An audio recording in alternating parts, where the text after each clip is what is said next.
Okay, so here we are. We just got through the second tunnel. I didn't really do a mini interview thing at the other end because I ran into a nice family and I was telling them all about this area. They had a lot of questions, so that was all good.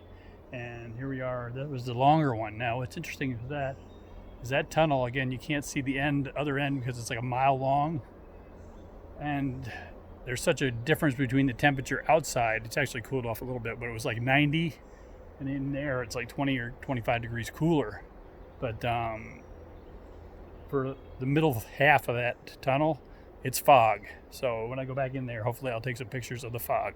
So you go from one end of the tunnel into darkness, you can't see the other end. Then you get into fog, and then you can see the other end. I saw a couple people in there wandering through, and I kind of warned them that it's dark, and they laughed.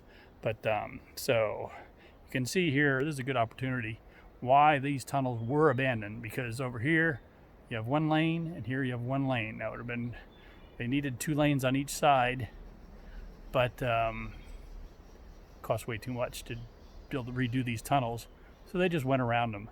So that meant there are abandoned tunnels on old Pennsylvania Turnpike. I just went through 2 of them. I think there's like 2 more of them. One of them I think was owned by a NASCAR guy who sealed it off and turned it into like an aerodynamic thing for his cars.